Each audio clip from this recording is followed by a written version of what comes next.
Hey guys, I know it's been a while. I'm really sorry for disappearing. I just needed some time, but I've missed creating and connecting with you all so much. I'm finally back now, and I promise to be more consistent. I truly hope you'll stick with me and support me like before. It means everything. Alright, let's start this video. What if Naruto got yeeted into the Demon Slayer world and had to completely relearn how to fight? Okay, hear me out. This is genuinely brilliant. You've got the most stubborn, never-give-up protagonist in anime history suddenly stripped of everything that made him powerful. No chakra, no jutsu, just pure breathing techniques and willpower. But here's the kicker: Kurama is still there, and that foxfire could create the most insanely overpowered flame breathing we've ever seen. Picture Naruto training under Rengoku, developing his own Vulpine Sun Breathing style, but every technique literally burns away pieces of his life. He's got to choose between going all out and actually surviving long enough to protect people. Hit that like if you're ready for some emotional damage, and let's jump right in. The demon moved through the marketplace like spilled ink, its elongated limbs weaving between wooden stalls with predatory grace. Naruto crouched on the tiled rooftop above, fingers wrapped around his Nichirin blade's handle, watching the creature hunt. 3 months? 3 months since he'd woken up in this world of demons and slayers. 3 months of brutal training under Orokodaki's relentless tutelage, and this was his first solo mission. The old man's voice echoed in his mind. Breathing is life, technique is survival, hesitation is death. The demon paused beside a fruit vendor's cart, its nose twitching as it sampled the night air. Naruto's breath caught. There, behind the stall, a small girl clutched her mother's kimono, both unaware of the nightmare stalking mere feet away. Now, Naruto dropped from the rooftop, landing in a practiced crouch that barely disturbed the dust. His blade sang free of its sheath as he flowed into water breathing, first form. Water surface slash, a horizontal cut designed to sever cleanly through a demon's neck. The demon spun faster than thought, catching Naruto's blade between clawed fingers with a sound like grinding steel. Yellow eyes burned with amusement.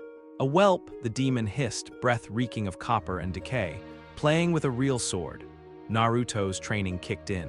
He twisted, using the demon's grip as a fulcrum to drive his knee toward its solar plexus. The creature released his blade to catch his leg, but Naruto was already flowing into water breathing, second form. Water wheel, a spinning vertical slash that should have opened the demon from hip to shoulder. Should have.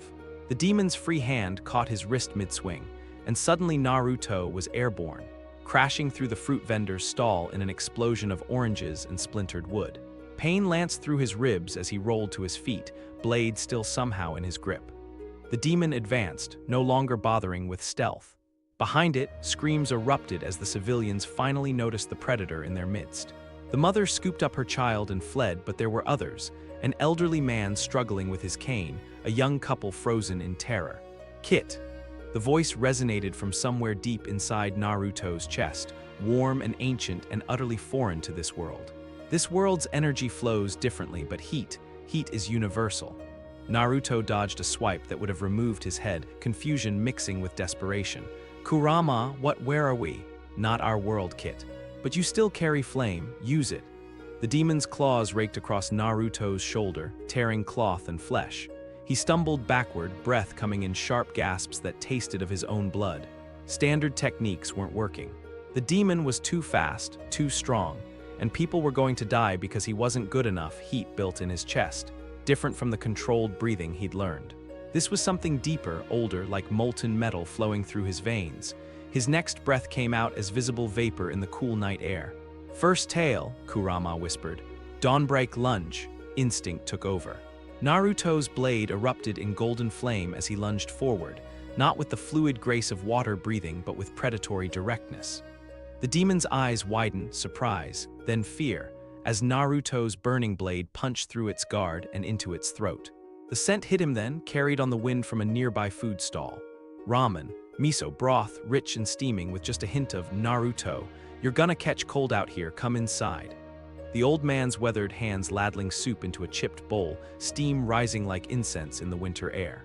Chuchai's laugh, warm as the broth, filling the empty spaces in a lonely boy's heart. The world tilted. Naruto's vision blurred, the demon's snarling face dissolving into memory, into a kindness so sharp it cut deeper than claws. His grip on his blade loosened. Pain exploded across his chest as the demon's counterattack launched him through another stall. He hit the ground hard, tasting copper, his vision swimming as he tried to focus. The demon loomed over him, neck wound already beginning to close, claws raised for a killing blow. Flame breathing, first form, unknowing fire. A wall of fire erupted between Naruto and the demon, forcing the creature back with a shriek of rage and pain. Through the flames stepped a figure that seemed to burn with inner light. A man with wild flame-colored hair and eyes like molten gold, his haori fluttering like wings behind him. "Umai," the newcomer bellowed, his voice carrying impossible joy even in the midst of battle. "Such beautiful flame you showed, young one, but technique without control is merely destruction." The man, the Hashira, Naruto realized with a jolt of recognition, moved like dancing fire, his blade tracing patterns that left burning arcs in the air. The demon, so overpowering moments before, was suddenly the one being overwhelmed. Each of the Hashira's strikes was precise, controlled, never wasting motion or energy. Flame breathing, second form. Rising scorching sun, the demon's head separated from its shoulders in a burst of golden flame, its body crumbling to ash before it hit the ground. Kyojuro Rengoku turned to Naruto, and his smile was brighter than his flames.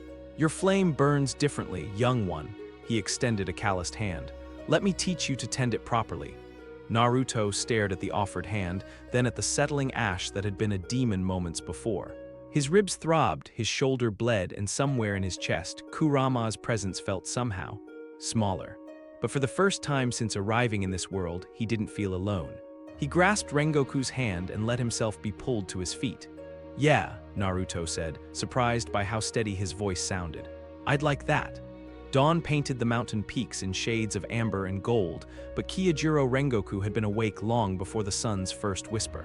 Steam rose from his cup of tea as he sat in perfect seiza, watching Naruto struggle through his morning meditation 50 yards away. The boy, no young man, sat cross-legged beside a small fire, sweat beading his forehead despite the cool mountain air. His breathing was all wrong, forced and desperate, like a drowning man gulping for air instead of the steady rhythm Rengoku had demonstrated. "Breathe, Naruto," Rengoku called, his voice carrying easily across the distance. "You're fighting the flame instead of tending it." Naruto's eyes snapped open, frustration bleeding through his carefully controlled expression. "I am breathing, same pattern you showed me 4 counts in, hold for 6, out for 8. "The pattern is correct," Rengoku acknowledged, rising to his feet with fluid grace. "But your intent is wrong. You seek to take from the flame to use it." He approached Naruto's side, settling beside him with the easy confidence of a man who'd found peace with fire. "Tell me, have you ever tended a garden?" What? Naruto blinked, clearly thrown by the shift in topic. "A garden? Have you ever grown something from seed to harvest?" Naruto's jaw tightened almost imperceptibly.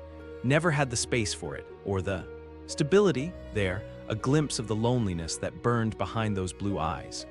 Rengoku had seen it the night before, in the way Naruto had stared at the settling demon ash as if expecting it to reform and attack again. The boy expected betrayal, expected abandonment, expected to fight alone. "I see." Rengoku placed his hands on his knees, mirroring Naruto's posture. "Then let me tell you what I learned from my mother's vegetable garden.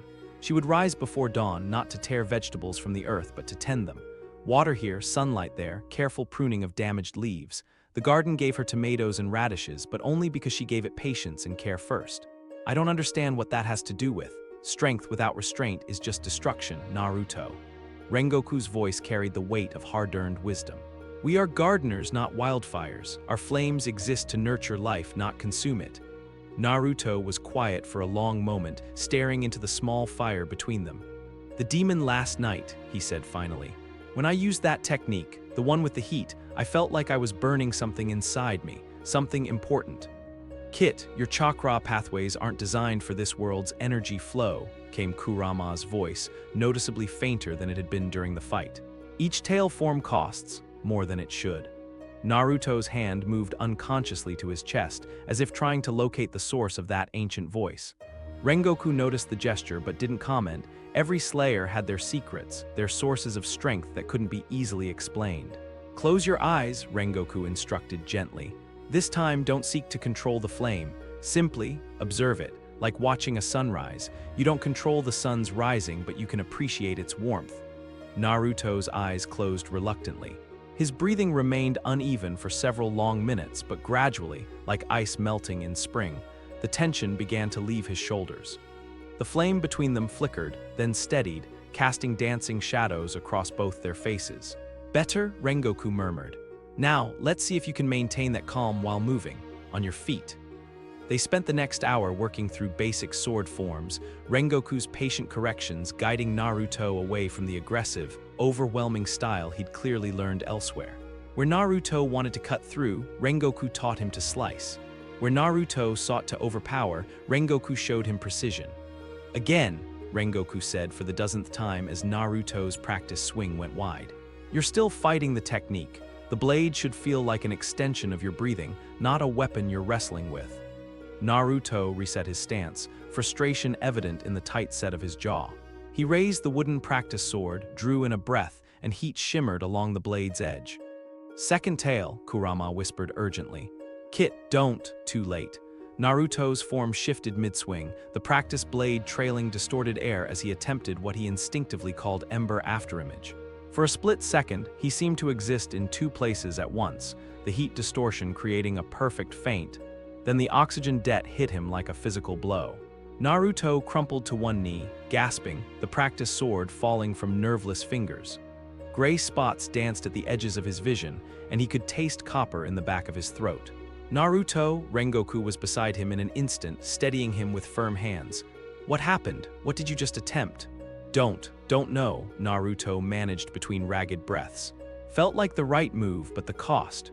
He straightened slowly, accepting Rengoku's support. "It's like my body isn't designed for this world's techniques." "Because it isn't," Kurama's voice was barely a whisper now. "We must be more, strategic Kit." A new voice interrupted from the edge of the training ground. "Rengoku-san, I hope I'm not intruding." Both men turned to see a figure approaching. A young man with burgundy hair and a checkered haori, carrying himself with the easy confidence of someone comfortable with hardship. His eyes were kind but sharp, and Naruto caught the scent of old smoke and determination clinging to his clothes. "Kamado Tanjiro," Rengoku's face lit up with genuine pleasure. "You're never an intrusion, my boy. I was hoping you'd have time to spar with our newest member." Tanjiro's gaze shifted to Naruto, and something strange happened. The newcomer's nostrils flared slightly, so briefly that anyone else might have missed it, and his expression grew thoughtful. "You're in pain," Tanjiro said simply, stepping closer. "Not just physical, there's loneliness in your scent and loss, old loss." Naruto stiffened, hand moving instinctively toward his blade before he caught himself. "I don't know what I'm sorry." Tanjiro raised both hands in a peaceful gesture. "I have an unusual sense of smell. Sometimes I pick up on emotions without meaning to. I didn't mean to make you uncomfortable." The apology was so genuine, so free of pity or judgment, that Naruto felt his defensive walls crack slightly. "It's fine. Just not used to people being able to read me that easily."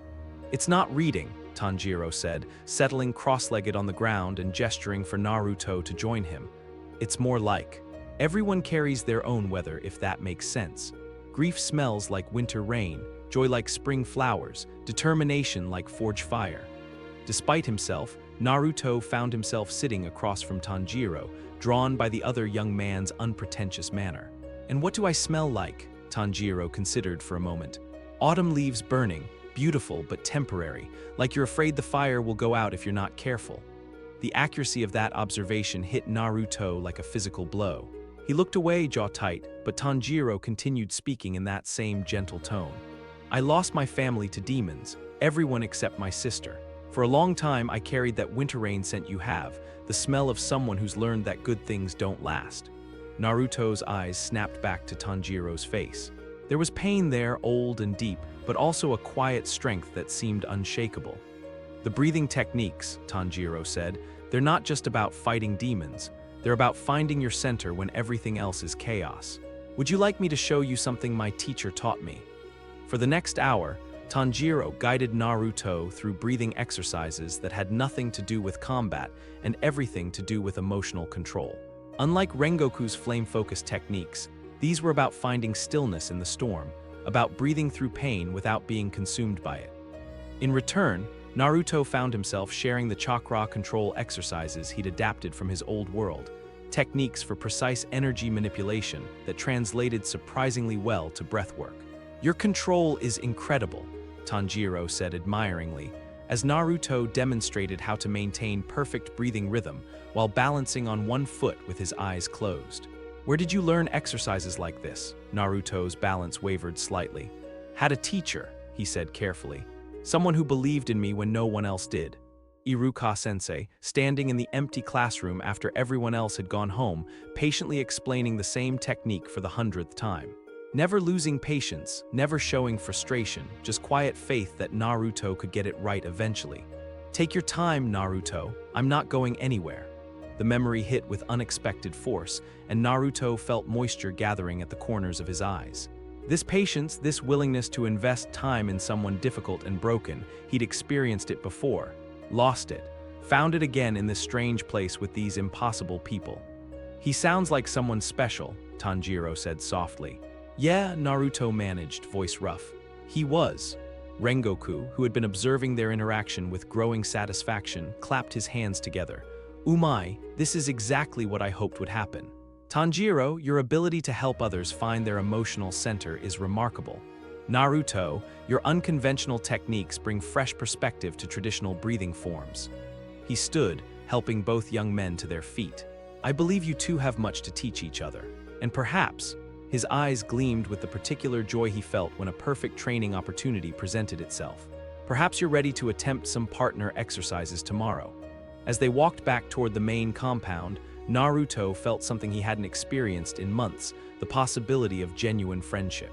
Not the desperate, one-sided attachments of his youth, but the mutual respect between equals who'd both faced darkness and chosen to keep moving forward. "Tanjiro," he said as they reached the building's entrance. "That thing you said about everyone having their own weather, what does determination smell like?" Tanjiro smiled, the expression transforming his entire face. "Like sunrise after a long, cold night. Like the promise that today might be better than yesterday." Naruto nodded slowly. For the first time since arriving in this world, he thought he might be starting to understand what that smelled like. The assignment came at dawn, delivered by a crow whose harsh cawing shattered the morning meditation. Naruto watched Tanjiro read the message with practiced efficiency, his expression growing increasingly grim as he processed the details. "A nest," Tanjiro said finally, rolling up the small scroll. "At least 3 demons, possibly more. They've taken over an abandoned shrine complex in the mountains, been picking off travelers on the pilgrimage route." Rengoku nodded gravely from his position by the training ground's edge. "A perfect test of your developing teamwork. You won't be going alone, of course." He gestured toward the main building, where 2 figures emerged into the morning light. Naruto recognized Zenitsu immediately. The blonde boy's constant nervous energy was unmistakable even at a distance. But the girl beside him was new, moving with a fluid grace that spoke of exceptional training. Her dark hair was pulled back in a simple ponytail, and she carried herself with the sort of quiet confidence Naruto associated with truly dangerous people. "Kanao Tsuyuri," Rengoku introduced as the pair approached. "Shinobu's Tsuguko and one of our most skilled fighters. She'll be leading this mission." Kanao said nothing, instead producing a small copper coin from her uniform pocket. She balanced it on her thumb, expression completely neutral as she addressed the group. "Heads, we leave immediately. Tails, we wait until afternoon for better positioning." The coin spun, catching the morning light as it arced through the air. Kanao caught it with practiced ease and glanced at the result. "Heads, we leave now." Naruto blinked, caught off guard by the casual way she'd just decided their mission timing with a coin flip. "Wait, you're basing tactical decisions on random chance." Kanao's gaze shifted to him, and Naruto felt like he was being evaluated by some invisible standard. "When all options carry equal risk," she said in a voice soft as silk, "chance eliminates hesitation." "But what if, Naruto," Tanjiro interrupted gently, "Kanao's methods work. She's never lost a mission." The journey to the shrine took most of the morning, winding mountain paths that grew increasingly treacherous as they climbed. Zenitsu maintained a steady stream of nervous chatter, but Kanao remained silent, occasionally consulting her coin for navigation decisions. Naruto found himself studying her, trying to understand someone who seemed to have surrendered all agency to random chance. "She wasn't always like this," Tanjiro murmured during a brief rest stop, noticing Naruto's attention. Shinobu-san says she used to be different before the demons took her family. The shrine complex appeared around midday, a collection of weathered buildings clustered around a central courtyard. What should have been a place of peace radiated wrongness. The afternoon shadows fell too dark, and the air carried a metallic tang that had nothing to do with rust. 3 separate buildings, Kanao observed, crouching behind a cluster of pine trees as they surveyed the area. If their coordinating standard approach won't work, we'll be flanked before we reach the main hall. What about a distraction? Naruto suggested. Draw them out, then hit them when they're separated. Kanao produced her coin again. Heads distraction, tails direct assault. The coin flipped, and this time Naruto moved without thinking. His hand shot out, fingers closing around the small disc before it could complete its arc. What if you decided? He said, meeting Kanao's startled gaze. What feels right to you? For a moment, something flickered behind her carefully controlled expression, surprise, maybe, or the ghost of some long-suppressed emotion. Then her mask slid back into place. Return my coin. In a minute. Naruto held her gaze steadily. Just this once, trust your gut instead of chance. What do you think we should do? Kanao's jaw tightened almost imperceptibly. I think, she said slowly, as if the words were being dragged from some deep place, that demons expecting a frontal assault won't be prepared for vertical infiltration. The main hall's roof has gaps. We could drop in from above. That's brilliant, Tanjiro said immediately. Zenitsu, can you get us up there quietly?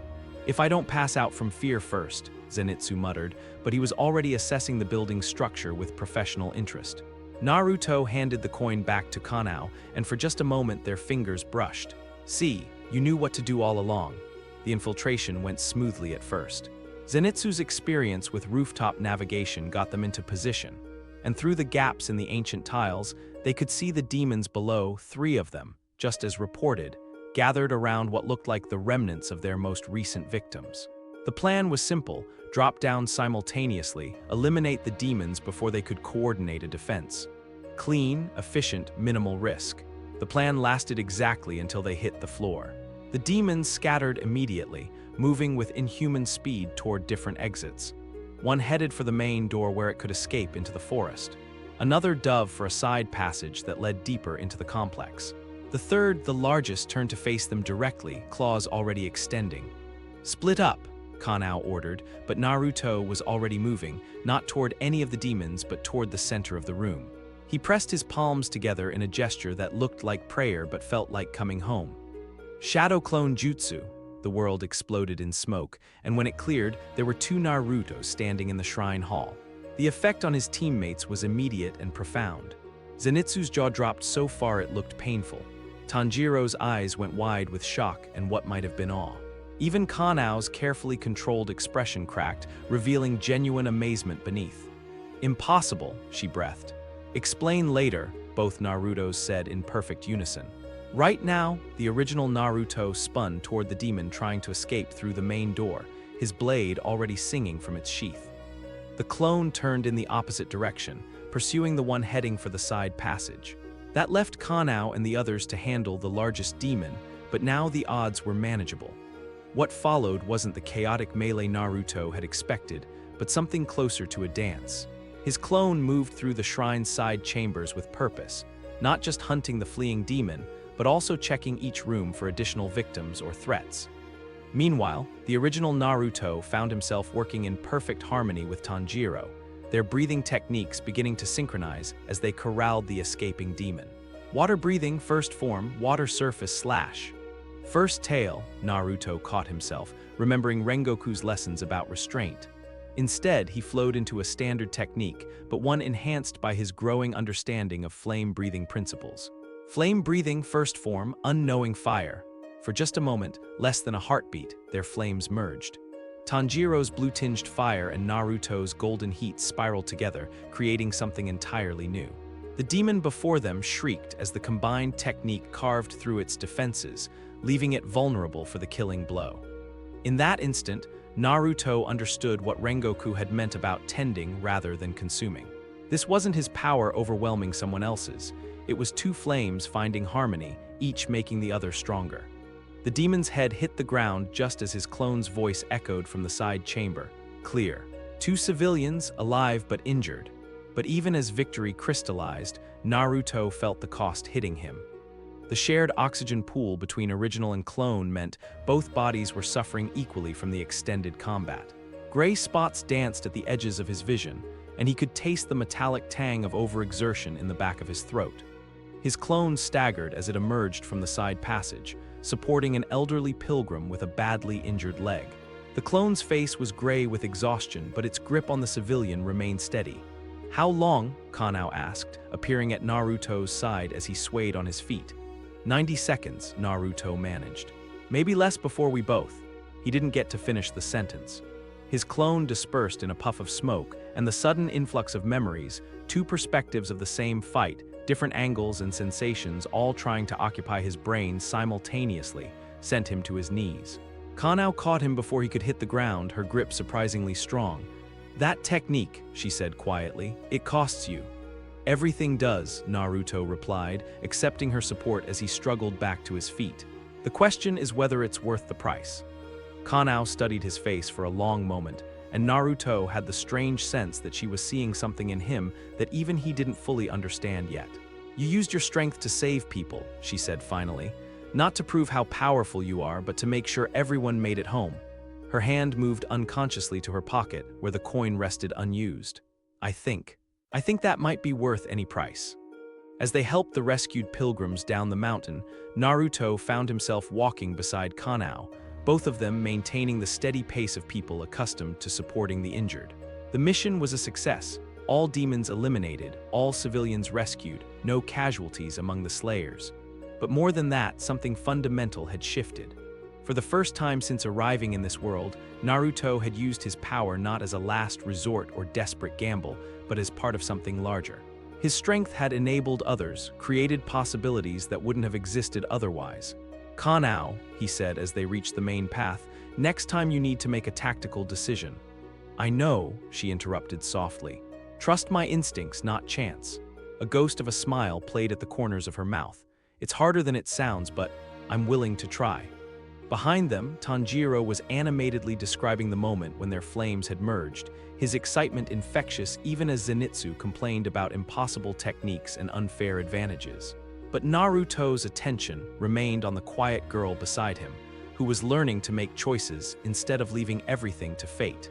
He thought he was beginning to understand what Rengoku meant about tending a garden.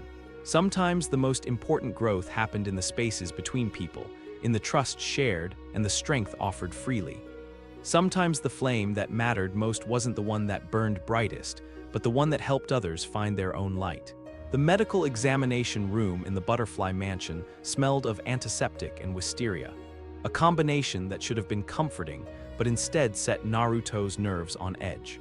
He sat shirtless on the examination table, trying not to flinch as Shinobu Kacho's delicate fingers traced the scar patterns across his torso. Remnants of battles from another world, another life. "Fascinating," she murmured, her voice carrying the detached interest of a researcher encountering something unprecedented. "Your muscle density is significantly higher than average, and these chakra pathways." She paused, pressing her palm flat against his chest. "They're not designed for our breathing techniques, are they?" "Is that a problem?" Naruto asked, though he suspected he already knew the answer. Shinobu stepped back, her expression thoughtful. "Not a problem exactly, more like, you're trying to run water through pipes meant for oil. It works, but the system experiences stress." She moved to her desk, making notes in precise handwriting. "The heat-based techniques you've been developing, they're causing microscopic damage to your internal pathways. Nothing immediately dangerous, but prolonged use could lead to complications. Internal scarring, reduced lung capacity, possible organ damage." She looked up from her notes, violet eyes serious. "I'd like to run some experiments if you're willing. Perhaps we can develop enhanced treatments using your unique heat signature. Wisteria enhanced with thermal properties might be more effective against demons." Naruto nodded absently, but his attention had turned inward, where Kurama's presence felt noticeably. Thinner than it had even a week ago. "Kit," the ancient voice whispered, and Naruto had to strain to hear it. "Each tale burns a piece of me away. We have, perhaps 20 more uses before I." "Before you what?" Naruto asked silently. But Kurama didn't answer, and the silence that followed felt heavier than words. That evening found Naruto alone on the Butterfly Mansion's roof, staring up at stars that weren't quite the same as the ones from his world.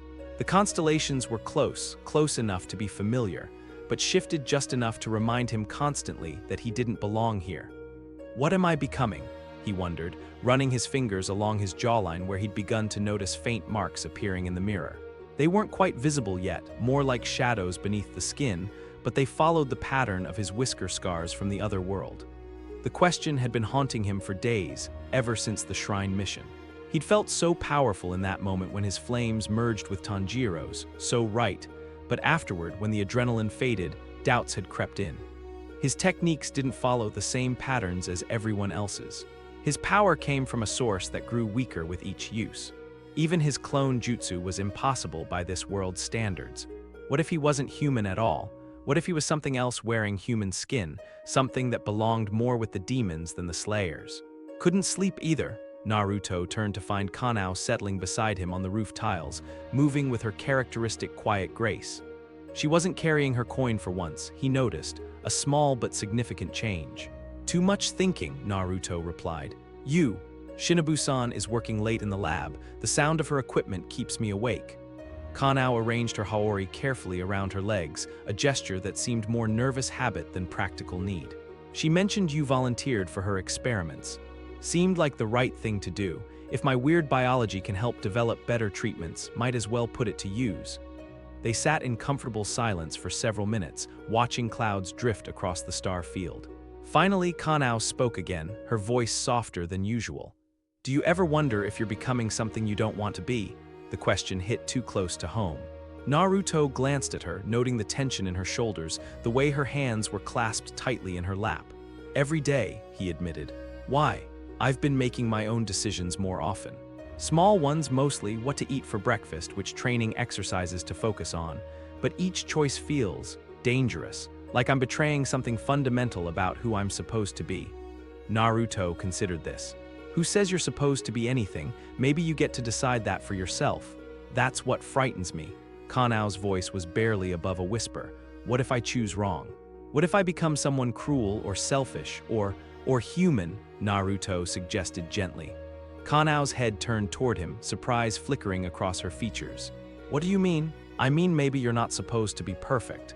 Maybe making mistakes is part of figuring out who you actually are instead of who you think you should be. It was advice he wished he could take himself. But as he spoke the words, he felt the faint marks along his jawline seem to pulse with warmth, and Kurama's presence flickered like a candle in wind. The mission came 3 days later, reports of a lower moon demon terrorizing a mountain village, strong enough that it required an experienced team, but not quite dangerous enough to warrant a Hashira's attention. Naruto, Tanjiro, and Inosuke were selected for the assignment, with backup stationed a day's travel away if needed. They found the demon just after midnight, stalking through the village's narrow streets with predatory confidence. It was humanoid but wrong in all the subtle ways that marked it as other. Joints that bent at impossible angles, eyes that reflected light like an animal's, teeth that were just slightly too sharp. Lower Moon 6, Tanjiro identified grimly, the number carved into the demon's left eye clearly visible even in the dim moonlight. This is beyond anything we've faced before. So we adapt, Naruto replied, drawing his blade. Heat began to build in his chest, responding to his rising adrenaline. Same plan as always. The demon moved faster than thought, covering the distance between them in a single bound. Naruto barely got his sword up in time to block claws that sparked against Nichirin's steel, the impact sending him skidding backward across the packed earth. Third tail, Kurama whispered urgently. You need the spiral technique kit. But the cost? Now, Naruto flowed into the technique before conscious thought could interfere, his blade erupting in golden flame as he spun into crimson spiral. The attack was everything he'd hoped, devastating, beautiful, precise. Multiple shallow cuts stacked with heat damage carved through the demon's defenses, each wound searing closed to prevent regeneration. The demon shrieked and staggered back, ichor steaming from a dozen burning wounds. For a moment, victory seemed certain. Then the demon laughed. Impressive technique, it said, voice like grinding glass. But you're burning yourself out with each attack, aren't you? I can smell the damage you're doing to your own body. Horror crept up Naruto's spine as he realized the demon was right. The third tale had cost him more than he'd expected. His breathing was labored, his vision slightly blurred at the edges, and there was a taste like copper and ash in the back of his throat. Kit, Kurama's voice was fainter than ever. I gave too much. The next tale might. Might what? Naruto demanded silently, but again, only silence answered. The fight that followed was brutal and desperate. Tanjiro and Inosuke threw everything they had at the demon, but Lower Moon 6 was too fast, too strong, too experienced. It toyed with them, inflicting wounds that weren't quite fatal, prolonging the battle as if it enjoyed their suffering. Naruto found himself forced to use increasingly powerful techniques just to keep pace. Each form cost him more than the last, each breath coming harder as his damaged pathways struggled to channel the alien energy of this world. When the demon finally fell, decapitated by a desperate combination attack that left all three slayers exhausted and bleeding, victory felt hollow. They'd won, but barely, and only at tremendous cost. As the demon's body crumbled to ash, Naruto caught sight of his reflection in a broken window. The marks along his jawline were clearly visible now, faint but unmistakable, 3 lines on each side that looked disturbingly like claw marks.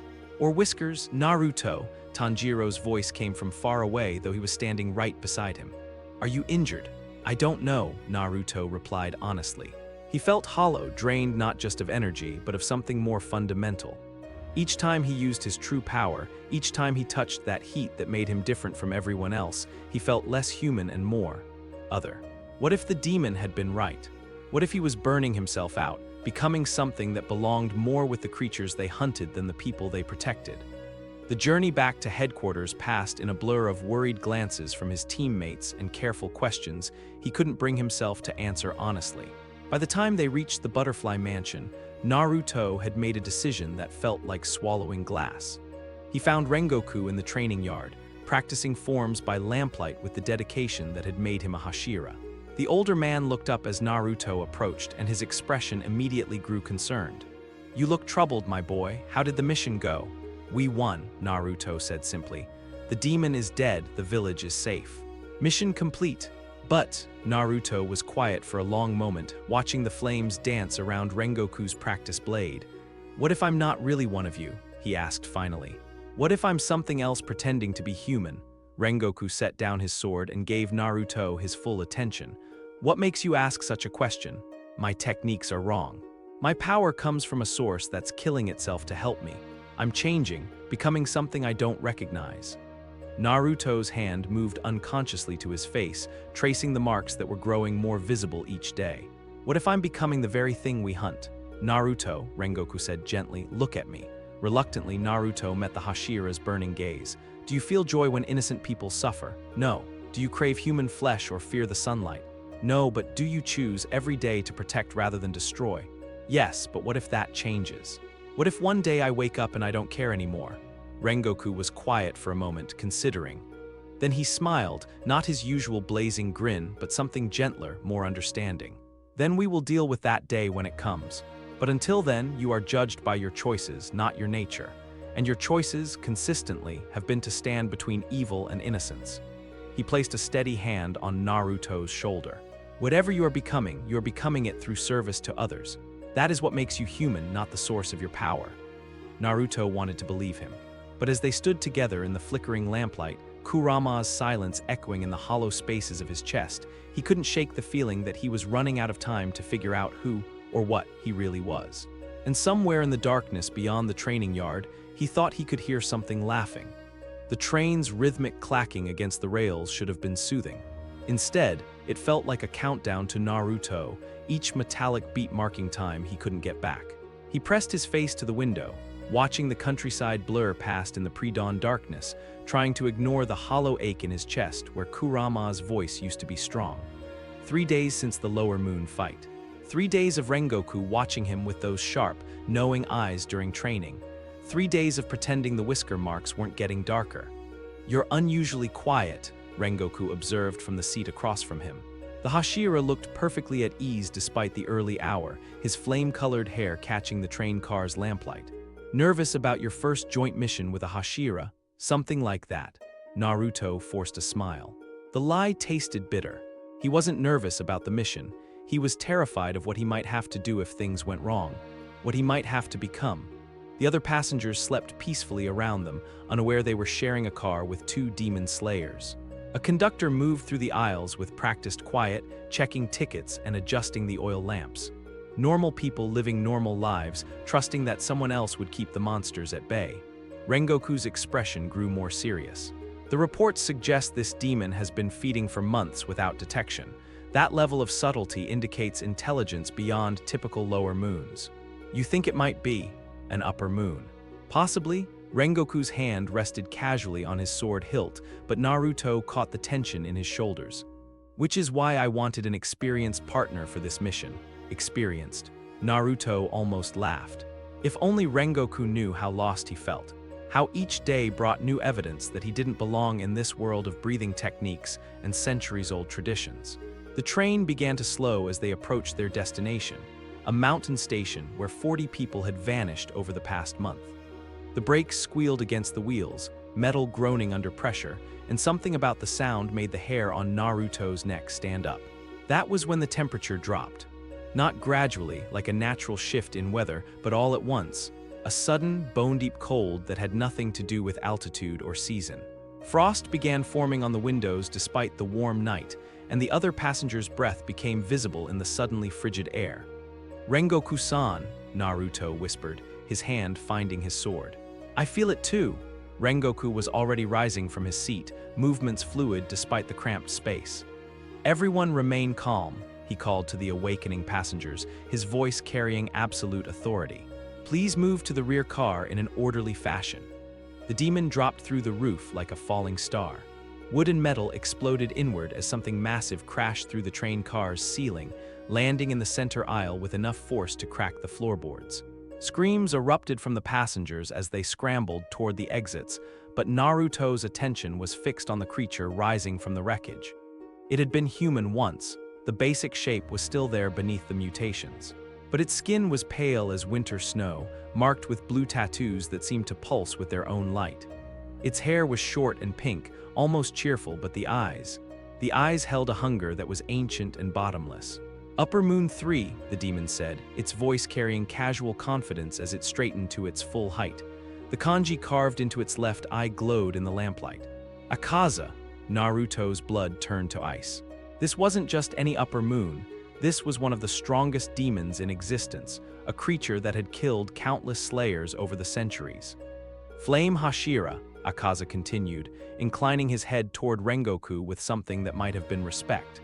"I've heard impressive things about your strength, and you," those predatory eyes shifted to Naruto, "you're the one with the interesting flames."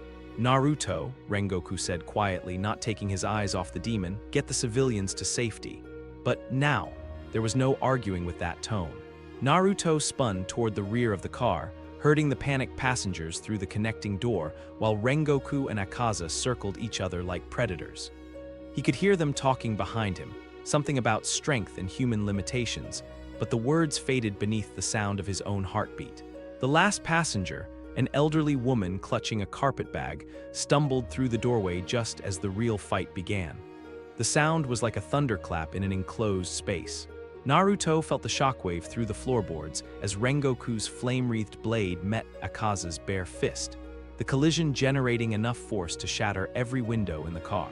Heat and cold warred in the air, creating steam that made it impossible to see clearly. Naruto slammed the connecting door shut and turned back, drawing his own sword. Through the swirling mist, he caught glimpses of the battle, Rengoku moving like living fire, his techniques painting burning arcs through the air, while Akaza flowed around the attacks with inhuman grace. They were matched. Perfectly, impossibly matched. "Kit," Kurama's voice was barely a whisper now, so faint Naruto had to strain to hear it. "This demon, he's toying with the flame user." Testing him, Naruto gritted his teeth and started forward, but Akaza's voice cut through the chaos. "You boy, stay back unless you want to die meaninglessly." "Like hell," Naruto snarled, heat building in his chest despite Kurama's weakness. Akaza laughed, a sound like breaking glass. "Admirable spirit. But you're burning yourself out with those techniques, aren't you? I can smell the damage you're doing to your own body." The demon ducked under one of Rengoku's strikes, countering with a punch that sent the Hashira crashing through the side wall of the train car. "Your power comes at a cost. My offer still stands, become a demon and that weakness disappears. Never, Naruto launched himself forward, blade trailing golden flame as he aimed for Akaza's neck. The demon caught his sword between two fingers. Predictable, Akaza said almost sadly. Then his other fist drove into Naruto's stomach with enough force to fold him in half. Pain exploded through Naruto's body as he flew backward, crashing through the seats and fetching up against the far wall. Blood filled his mouth, and for a moment his vision went gray around the edges. Through the haze, he saw Rengoku hauling himself back through the hole in the wall, his haori torn and bloody but his spirit unbroken. Flame breathing, ninth form. Rengoku, the entire train car filled with fire as Rengoku unleashed his ultimate technique. Heat washed over Naruto in waves, and for a moment it felt like standing inside the sun itself. But when the flames cleared, Akaza was still standing, barely even winded. Magnificent, the demon breathed, genuine admiration in his voice, but not quite enough. What followed was brutality disguised as artistry. Akaza moved like violence given form, each strike calculated to cause maximum damage without delivering a killing blow. He wanted Rengoku to suffer, to break, to accept demonhood as the only escape from pain. Naruto tried to help, tried to create openings or distractions, but he might as well have been a child throwing rocks at a mountain. Every time he got close, Akaza would swat him aside almost contemptuously, always careful not to kill but never gentle enough to avoid injury. The end came suddenly. One moment Rengoku was fighting with everything he had, his flames burning brighter than ever. The next, Akaza's fist was punching through his chest, emerging from his back in a spray of blood and internal organs. No, the scream tore from Naruto's throat without conscious thought.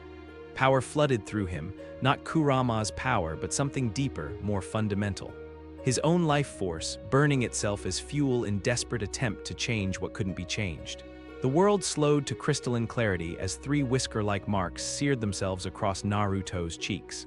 His speed doubled, tripled, and suddenly he was moving faster than thought, faster than fear. His blade came up in a strike that should have taken Akaza's head, and met nothing but air as the demon stepped aside with casual ease. Interesting, Akaza mused, withdrawing his fist from Rengoku's chest. The Hashira collapsed backward, blood pooling beneath him on the splintered floor. A human willingly burning his own lifespan. How noble. Naruto tried to press his advantage, but the sudden drain was overwhelming. The whisker marks felt like brands against his skin, and each heartbeat seemed to echo with the sound of time running out. His next attack was clumsy, desperate, easily deflected. 25 years, Akaza said conversationally as he knocked Naruto's sword aside. Maybe less, that's what you just cost yourself.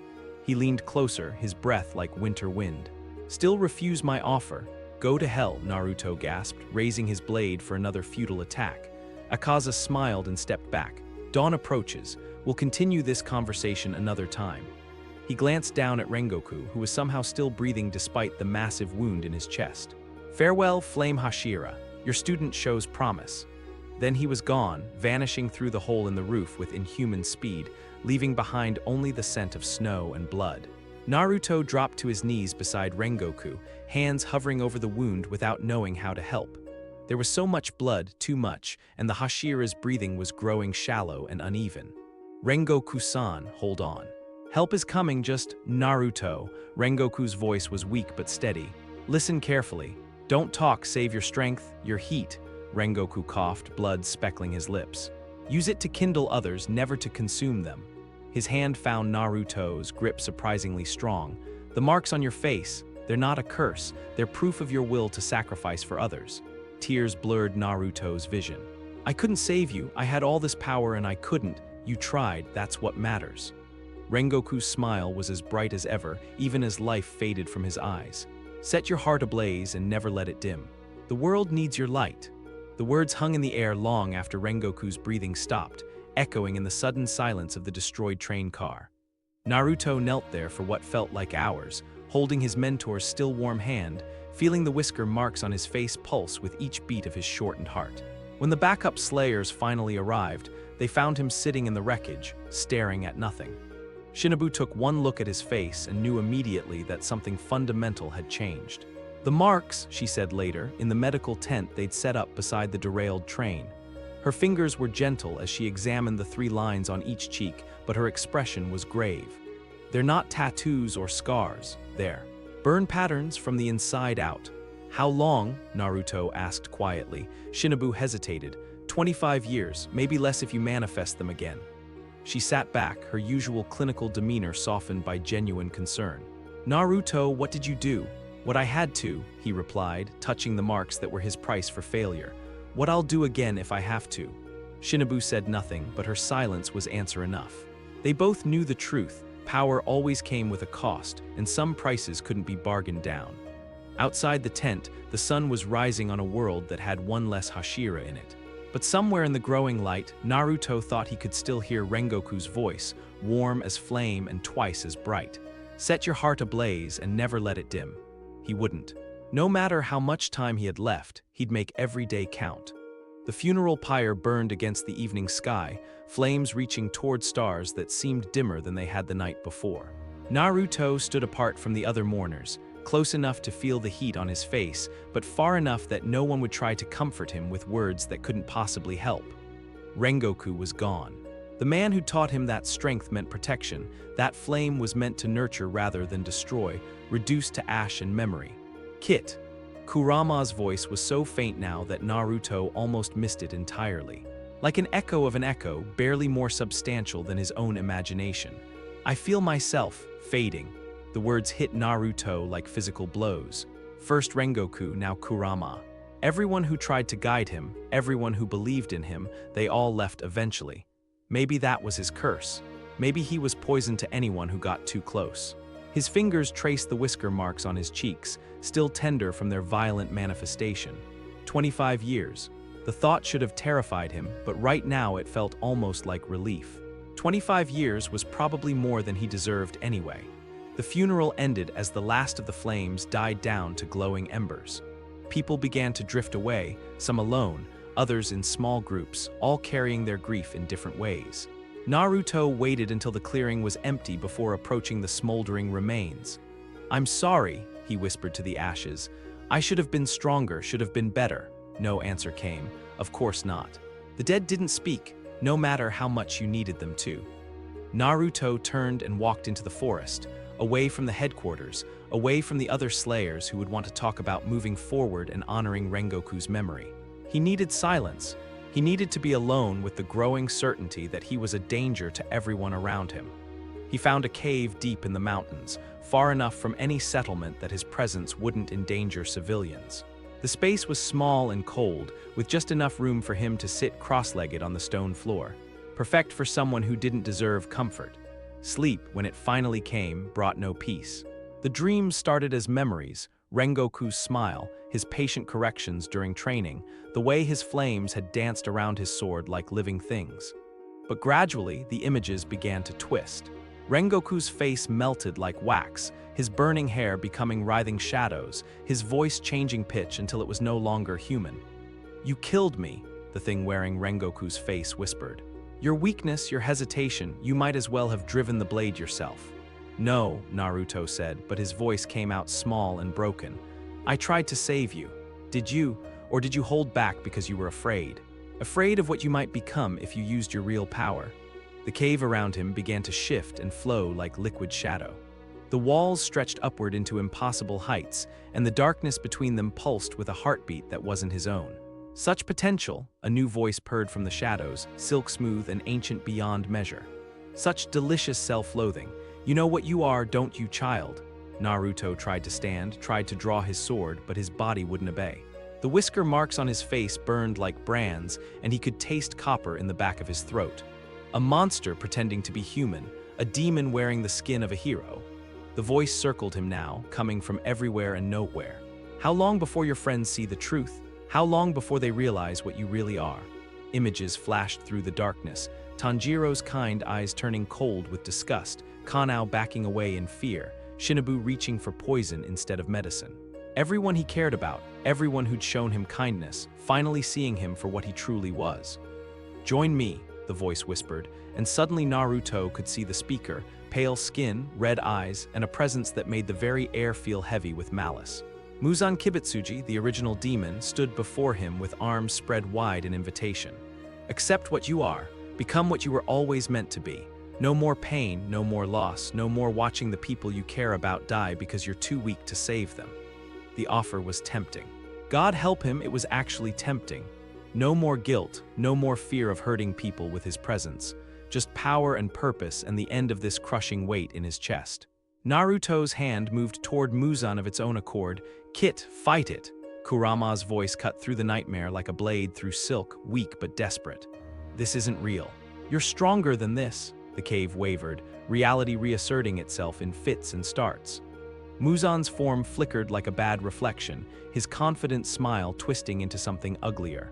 "You cannot run from what you are forever," the Demon King hissed as his image began to dissolve. "When the time comes, and it will come soon, you will remember my offer. You will beg for the strength only I can give."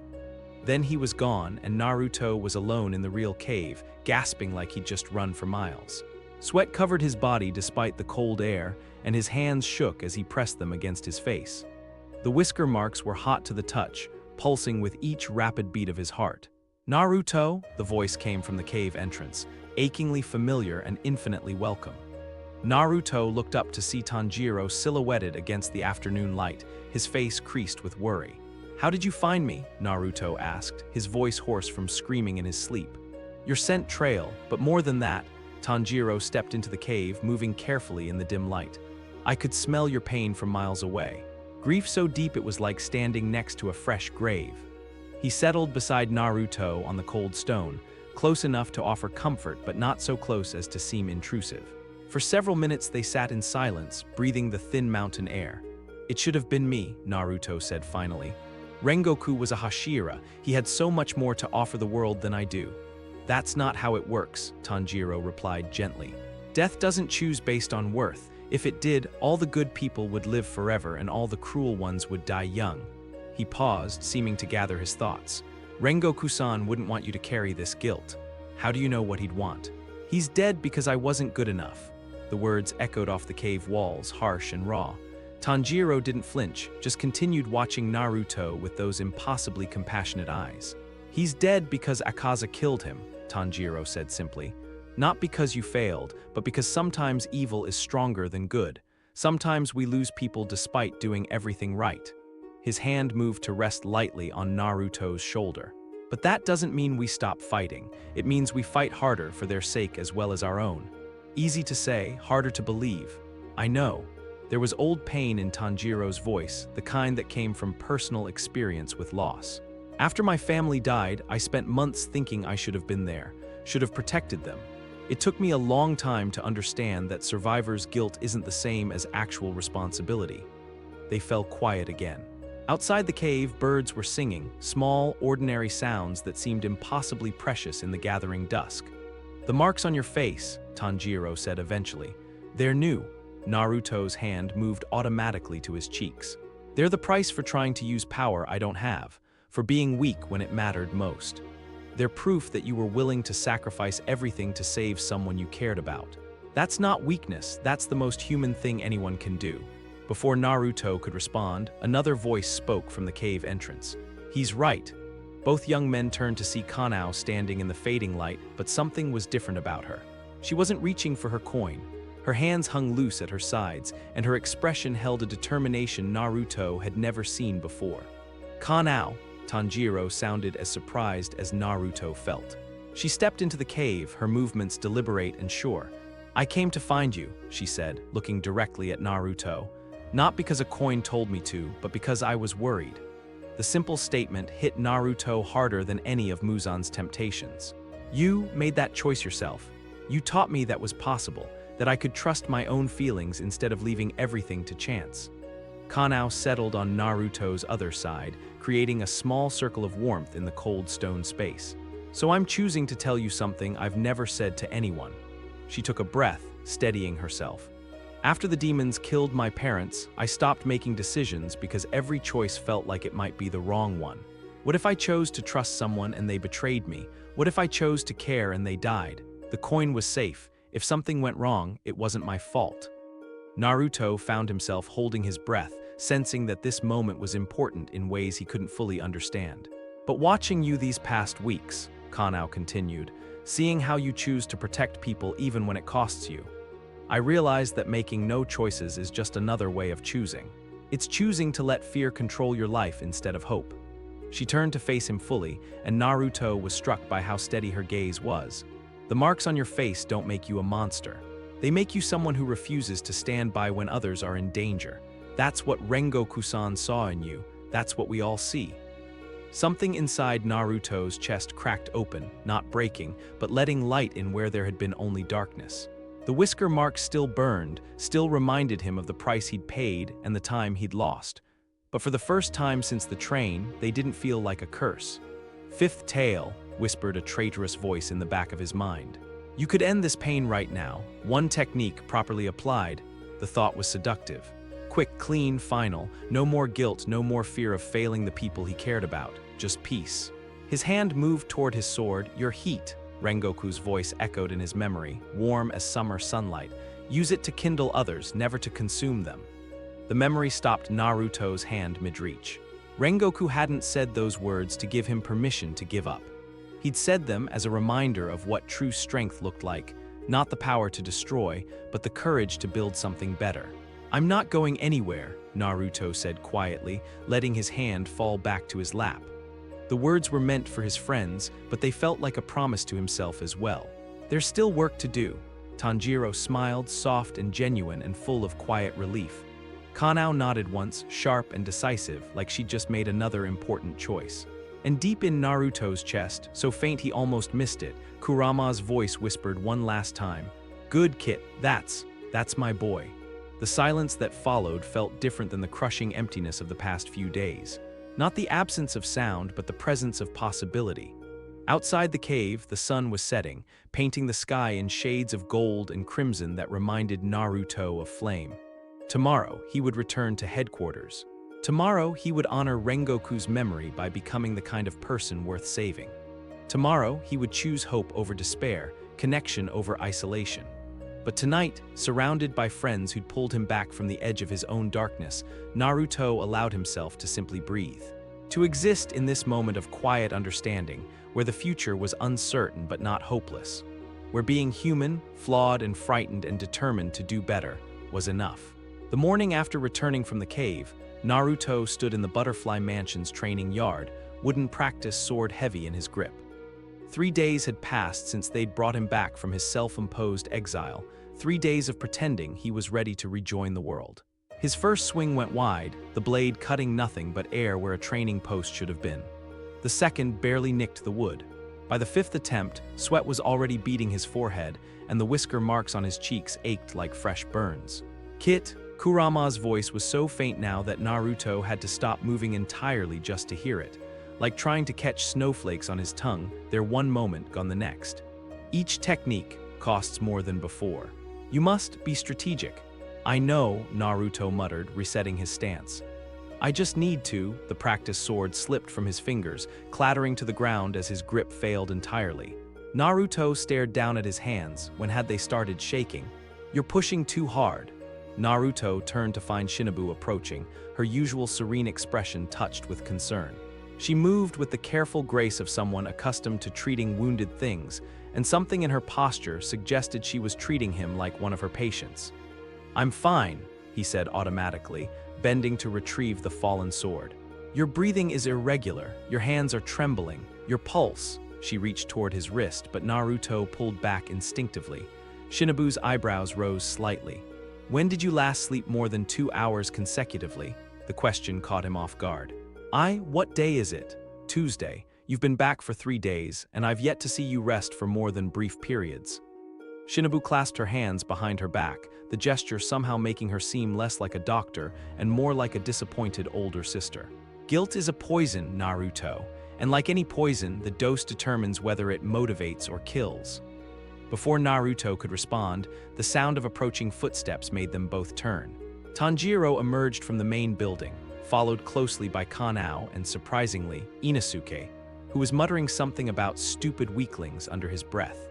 "Naruto," Tanjiro called, jogging over with that easy smile that somehow made everything seem more manageable. "We were hoping to get some training in, all of us together." "I'm not really." "It wasn't a request," Kanao interrupted quietly. She wasn't holding her coin, Naruto noticed. Her hands were empty, relaxed at her sides. "We're a team now, teams train together." There was something in her tone that brooked no argument. Naruto found himself nodding before he'd consciously decided to agree. They spent the next hour working through basic coordination exercises, nothing fancy, just learning to move in each other's spaces without getting in the way. But even these simple drills left Naruto winded faster than they should have. Every breath felt like it cost him something he couldn't afford to lose. "Your rhythm is off," Kanao observed during a brief rest. She was barely breathing hard despite keeping pace with the others. "Like you're fighting your own lungs." "It's the marks," Naruto said, touching his cheek unconsciously. "Everything costs more now." Kanao studied his face for a moment, then made a decision that seemed to surprise even her. "Come here," she settled cross-legged on the ground, patting the space in front of her. When Naruto hesitated, she simply waited, patient as stone. "Breathing synchronization," she explained once he'd reluctantly taken the indicated position. "Something Shinobu-san taught me from managing pain during recovery. Two people sharing the same rhythm can support each other through difficult techniques." "I don't understand." "Match my breathing." "Exactly. Don't try to lead or follow, just breathe with me." It sounded simple enough. But as Naruto tried to sync his ragged breathing with Kanao's steady rhythm, he realized how much control he'd lost. His lungs wanted to grab air in desperate gasps, while hers moved with the measured precision of someone who'd learned to treat breath like a tool rather than a necessity. "Stop thinking," Kanao said softly. "Just breathe." Gradually, so slowly he almost didn't notice, Naruto's breathing began to match hers. 4 counts in, hold for 6, out for 8. The same pattern Rengoku had tried to teach him, but somehow easier when shared. "Like having an anchor in rough seas." "Better," Kanao murmured. "Now try standing without breaking the rhythm." It took several attempts, but eventually they managed to rise together, maintaining the synchronized breathing through the transition. Then walking, then simple sword forms, their movements perfectly matched even though they'd never practiced together before. "Incredible," Tanjiro breathed, watching from the sidelines. "Your techniques are harmonizing." He was right. Where Naruto's flame breathing had felt forced and unnatural before, now it flowed like water finding its proper channel. Not because his power had returned, but because he was no longer fighting alone. "This," Kurama whispered, so faint Naruto almost missed it, "is what I've been trying to teach you, Kit. Fire that burns everything, protects nothing, but fire shared." The ancient voice faded before finishing the thought, but Naruto understood anyway. This was what Rengoku had meant about tending rather than consuming. This quiet strength that came from connection rather than isolation. They practiced the synchronized breathing for another hour, gradually incorporating more complex movements. By the end, Naruto was tired but not exhausted, a vast improvement from his earlier solo attempts.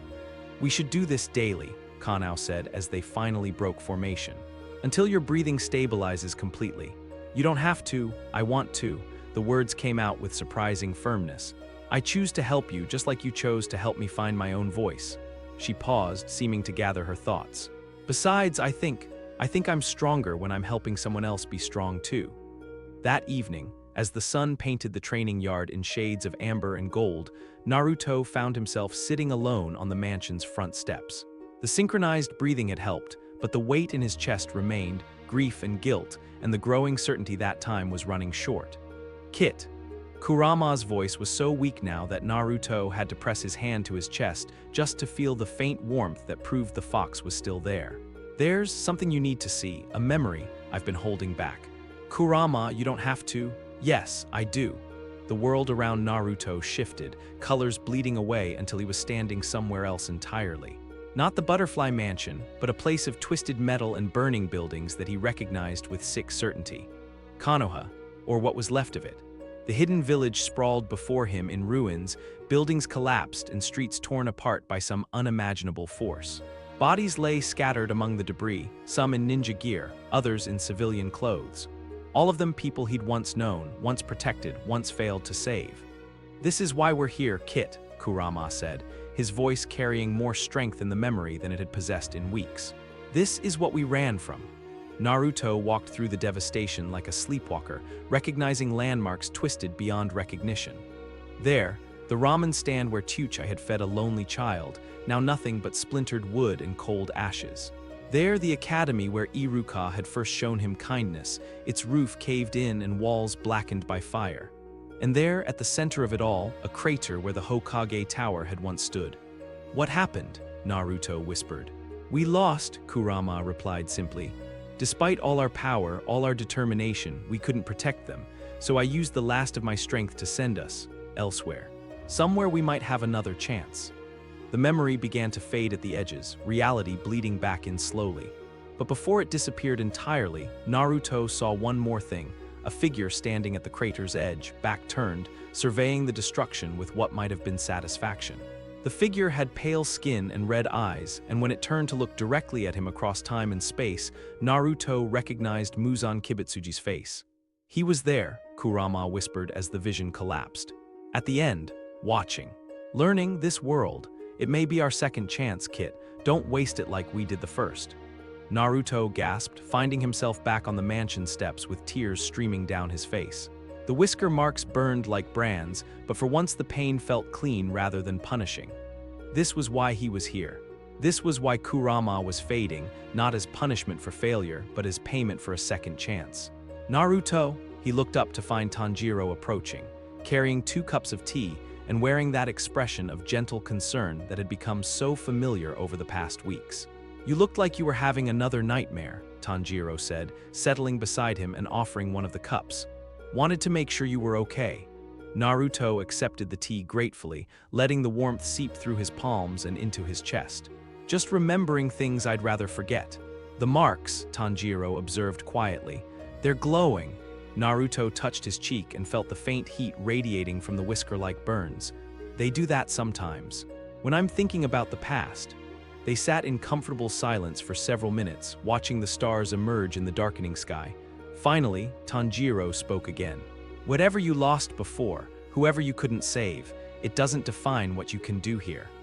The words were so close to what Naruto needed to hear that he almost laughed. Instead, he found himself talking, telling Tanjiro about Konoha and Iruka and all the people who'd believed in him before everything fell apart. Not the details, those were too raw, too personal, but the shape of it. The weight of carrying an entire world's worth of failure. "I understand," Tanjiro said when Naruto finally fell quiet. "After my family died, I used to dream about going back, changing things. Saving them somehow." He smiled sadly. "But I realized that kind of thinking was just another way of dying with them. The real honor is in living, in making sure their sacrifice meant something. And if I fail again, if I can't protect the people here, then you fail trying." "But Naruto," Tanjiro turned to meet his eyes directly. "I don't think you will, not this time. You're not the same person who lost that first world. You're stronger now. Not just in power, but in understanding what strength actually means." As if summoned by their conversation, Kanao appeared in the doorway behind them, moving with that quiet grace that had become her signature. She didn't speak immediately, just settled on Naruto's other side and added her presence to their small circle of shared warmth. "Training again tomorrow?" she asked eventually. "Yeah," Naruto replied and was surprised to realize he actually meant it. Same time, same time." The promise hung in the air between them, simple, practical, but weighted with meaning. Tomorrow they would train together. Tomorrow they would grow stronger as a team. Tomorrow they would prepare for whatever came next, knowing that none of them had to face it alone. And somewhere in the distance, carried on the night wind, Naruto thought he could hear the sound of wings. Large wings moving with purpose through the darkness. Akaza was coming back. Naruto could feel it in his bones, in the way the whisker marks pulsed with each heartbeat. The demon had promised another conversation, and upper moons always kept their promises. But this time, Naruto wouldn't be facing him alone. This time, he had people worth protecting and people willing to stand beside him. This time, he understood what Rengoku had meant about tending the flame rather than letting it consume everything in reach. "Kit," Kurama whispered, barely audible even in the perfect silence. "When the time comes, remember what fire is really for." Naruto nodded, understanding flooding through him like sunrise. Fire wasn't for destruction. It was for light in dark places, warmth in cold times, and the courage to keep moving forward even when the path ahead was uncertain. Tomorrow, they would prepare for war. But tonight, surrounded by friends who'd chosen to share his burden, Naruto allowed himself to simply exist in this moment of quiet peace. Tomorrow would bring its own challenges. Tonight was for breathing in rhythm with people who cared enough to help him find his way back to himself. It would have to be enough. The attack came 3 nights later, when the moon was dark and the mountain mist hung thick between the trees. Naruto felt it first, a pressure in the air that made the whisker marks on his cheeks burn like fresh brands. Then came the scent, winter cold and sharp with the promise of violence. "He's here," Naruto said, rolling to his feet from where he'd been meditating in the mansion's courtyard. Around him, the other slayers responded with the fluid efficiency of people who'd trained for this moment. Tanjiro emerged from the main building, already armed and alert. "How many?" "Just one." Naruto's hand found his sword hilt, the metal warm against his palm. "But it's enough." Akaza stepped out of the mist like a nightmare-given form, his pale skin unmarked despite the brutal fight on the train. Those predatory yellow eyes fixed on Naruto immediately, and the demon smiled with something that might have been genuine pleasure. "You've grown stronger," Akaza observed, his voice carrying easily across the courtyard. "I can smell it on you, that scent of someone who's accepted their mortality. It's intoxicating." "Cut the philosophy," Naruto replied, drawing his blade in one smooth motion. Golden flame licked along the steel but restrained now, controlled. "You came here to finish what we started. So let's finish it." Akaza laughed, the sound like breaking glass. "Eager for death, how disappointing. I had hoped you might have reconsidered my offer." "Never." The word had barely left Naruto's lips when Akaza moved, covering the distance between them in a heartbeat. His fist crashed into Naruto's hastily raised blade with enough force to crack stone, the impact sending shockwaves through the courtyard that shattered every window in the mansion. Naruto felt the collision in his bones, his arms going numb from wrist to shoulder as he was driven backward across the gravel. His feet carved furrows in the ground as he fought to stay upright, the taste of blood already flooding his mouth. But this time he wasn't alone. Water breathing, 10th form, constant flux. Tanjiro's attack came from Akaza's blind spot, his blade trailing blue-tinged flame as he flowed through the technique with perfect precision. The demon spun to meet the assault, but Kanao was already there on his other side, her sword moving like quicksilver in the moonlight. Flower breathing, final form, equinoctial vermilion eye. Akaza caught Tanjiro's blade between his fingers, but Kanao's strike slipped through his guard, carving a shallow line across his ribs. The demon hissed and lashed out with his free hand, catching her in the stomach with a punch that folded her in half. Kanao flew backward, crashing through the mansion's front wall in an explosion of wood and plaster. But she'd bought Tanjiro the opening he needed, his blade twisted in Akaza's grip, the blue flames intensifying as he poured everything into the technique. Hinakami Kagura, Sun Halo Dragon Head Dance. The combined attack should have taken Akaza's head, would have against any lesser demon. But the upper moon simply released Tanjiro's blade and stepped inside the arc of the technique, his elbow driving into the younger slayer's chest with devastating precision. Naruto heard ribs crack as Tanjiro crumpled, blood spraying from his lips as he hit the ground and rolled. The sight ignited something primal in Naruto's chest, not rage, but clarity. Crystal clear understanding of what needed to happen next. Second tail. Heat shimmered along Naruto's blade as he flowed into ember afterimage, his form splitting and wavering in the mist. Akaza's eyes tracked the false image while the real Naruto circled around, looking for the perfect angle. Clever, the demon acknowledged, his head turning to follow the afterimage. But predictable. Akaza's fist punched through the heat distortion, dispersing it like smoke, while his other hand lashed out blindly toward where Naruto actually was. Claws raked across Naruto's shoulder, tearing cloth and skin, but the younger slayer was already moving. Third tail, Crimson Spiral. Naruto spun into the technique, his blade carving burning spirals through the air. Each cut stacked heat damage on the one before, searing wounds that couldn't heal properly. Akaza staggered under the assault, ichor steaming from a dozen shallow cuts. But the oxygen debt hit Naruto like a physical blow. Gray spots danced at the edges of his vision, and his breathing turned ragged and desperate. The whisker marks on his cheeks pulsed with each labored heartbeat, reminding him of the cost of every technique. "Kit," Kurama's voice was barely a whisper now, so faint that Naruto almost missed it entirely. "One more time, I can. Give you one more." "No," Naruto gasped, dodging another of Akaza's strikes by inches. You'll disappear completely. That was always the price, but you understand now, fire shared is stronger than fire hoarded. Before Naruto could protest, Kanao emerged from the ruined wall, moving with grim determination despite the blood running from her mouth. She caught his eyes across the courtyard and nodded once, sharp, decisive. They didn't need words. The synchronized breathing they'd practiced, the rhythm they'd learned to share, it flowed between them now like a current, connecting them in ways that went deeper than technique. Tanjiro struggled to his feet, one arm clutched against his side where ribs had cracked. His breathing was labored, but his eyes burned with unwavering resolve. Together, Naruto confirmed. What followed wasn't the chaotic melee of their previous encounters, but something closer to a dance. 3 slayers moving in perfect harmony, their breathing synchronized, their techniques flowing into each other like streams joining a river. Tanjiro's Hinakami Kagura created openings that Kanao's flower breathing exploited with surgical precision. Her strikes forced Akaza into positions where Naruto's heat-enhanced attacks could find their mark. And through it all, they breathed as 1 4 counts in, hold for 6, out for 8. But Akaza was still an upper moon, still impossibly fast, impossibly strong, with centuries of combat experience guiding every movement. For each wound they managed to inflict, he landed 2 in return.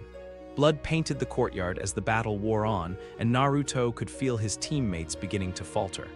"Enough!" Akaza roared, his patience finally exhausted. "If you won't accept my gift willingly, I'll force it upon you." The demon's form began to change, muscles swelling, tattoos blazing with unholy light. Power radiated from him in waves that made the very air feel heavy and oppressive. This was Akaza's true strength, the power that had killed Rengoku, that had crushed countless slayers over the centuries. And in that moment of transformation, when the demon was focused entirely on his own metamorphosis, Naruto saw it. The perfect opening, the one chance they would get.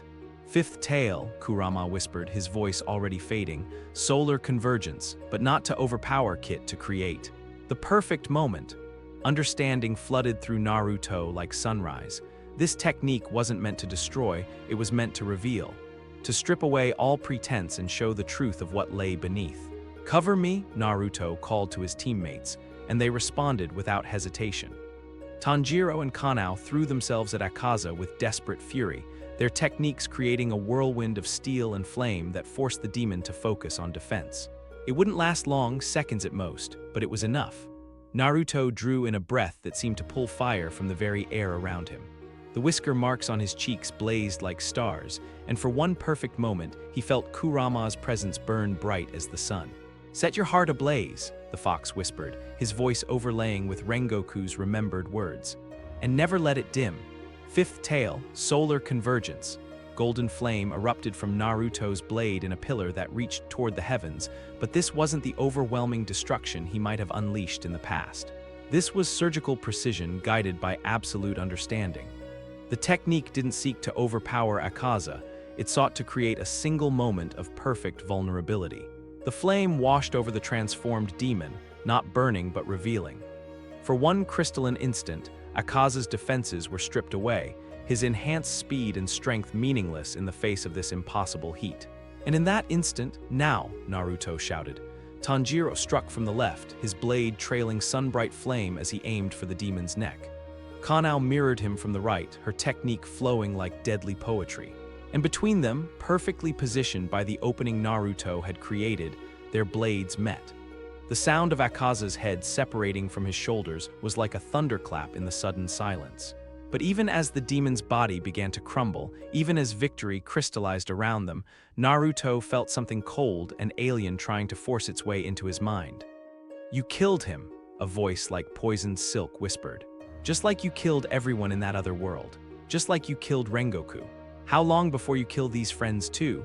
Muzan's corruption attempt hit like a physical blow, trying to twist Naruto's moment of triumph into despair and self-loathing.